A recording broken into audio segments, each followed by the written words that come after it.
So then, today I'm going to be talking about the assignment structure for all your assignments for this course. So looking at the front page on your assignment, you'll see the title of your course, which is the Level 3 Subsidiary Diploma in Public Services. Just below that you'll see the unit number, which this is an example, Unit 2, which is Leadership and Teamwork in Public Services. On the front sheet you will see your lecturer who is responsible for teaching that assignment, which for leadership, currently on this one, it's myself, Chris Tugbert. When you're submitting any assignment work, you must make sure that you submit a copy of the assignment and complete your name on the front page. Now, getting to the more important section is the tasks which you'll need to complete and the dates in which they'll be issued. So then, looking at this, then you can see you have 5 tasks labelled A, B, C, D and E, and a different date which has been set for each one. Now the dates on these you can see are in chronological order, which means task A you'll get first, then B, then C, D and E. If you can see further down here, the submission date will be the 28th of November, which is when all of these tasks have to be submitted for that date.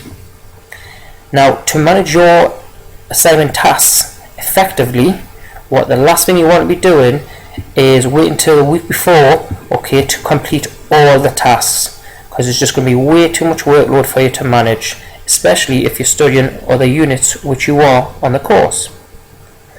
So the recommended format for managing your tasks is to, when you get issued task A on the 15th of September, is to ensure that you have completed and submitted this prior to getting your task B on the 6th of October, and the same should follow on for each task.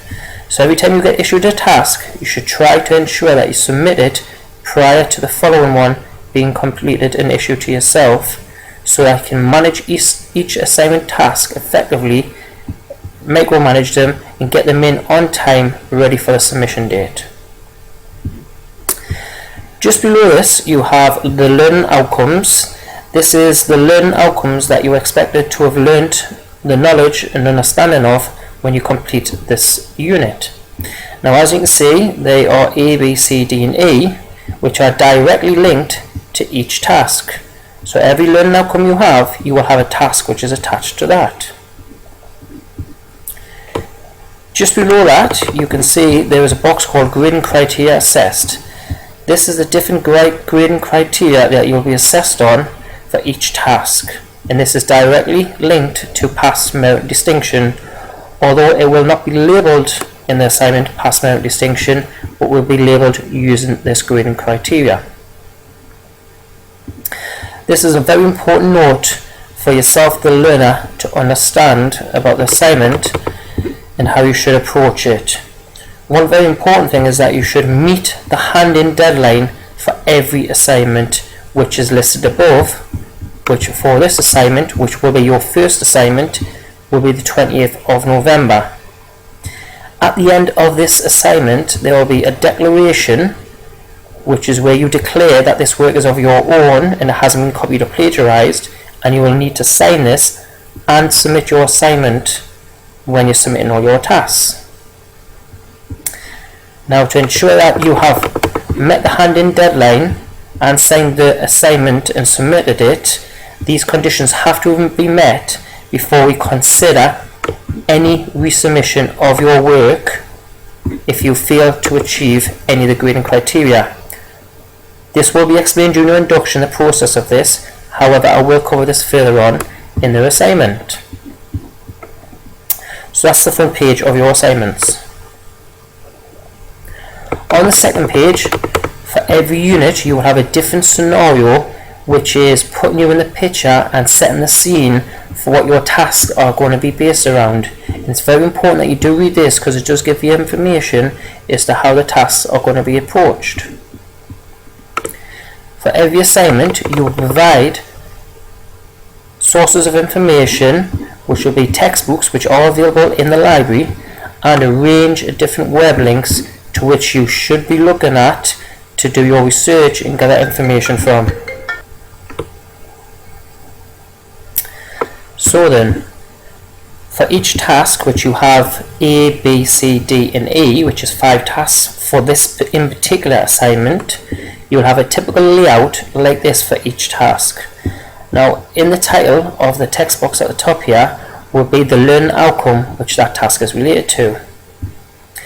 In this box here, you will have the task in which you need to complete for this task, detailing exactly what you need to do for this task, and on the left hand side here will be the form of evidence in which you need to produce for that. So for example, here we have report. It could be a PowerPoint, it could be a poster, it could be a leaflet. So it's important that you make sure that you have a look at which form of evidence you need to produce for that task. Within these boxes here, this will tell you exactly the criteria that you're going to be assessed on for each grading criteria. This will be explained in a lot more detail during the task webinars and when I issue the task to yourselves. So then, looking further on then, you will have this page in every assignment, and what this is for is to ensure that you have checked all your work and confirmed that you have submitted every piece of work for each task that you need to do. And what you should be doing is should be detailing in these boxes the form of evidence that you have submitted, so that's a PowerPoint, report, poster, whatever it may be, and then on the right hand side a brief description and the page numbers at which they are located. Like I say, the importance of this is to ensure that you have submitted every task for the assignment to avoid any disappointment and failures in completing your work, which may lead to resubmissions. Additional comments box here to assessor, that may be, for example, if you create a PowerPoint and you may have some additional notes. So any remarks of that such nature, if you can record them in this box. This is the final page on your assignments. This must be completed and submitted before the assignment submission deadline, or your work will not be marked if this is not submitted. You must print your name, sign, and put the date that you've submitted this, which should be prior to the assignment submission date. And what you're doing when you're signing this declaration is that you're saying to say that this work is of your own, you haven't copied it, you haven't cut and pasted it, and it's not plagiarized from any other references or materials, and that you have clearly referenced any materials that you have used during the assignments, and that you understand that any false declaration is a form of malpractice. So what this means is that you're saying to say this work is of your own, and if that's found to be incorrect and the work is not of your own, then you may be dealt with via the disciplinary procedures as per the Student Code of Conduct. This box here is to remind you of the guidelines that must be met if you were to put forward for resubmission, extensions or retakes. Any one of them three will be explained during your induction. I do have a separate webinar explaining them, and these will be explained every time a task is issued.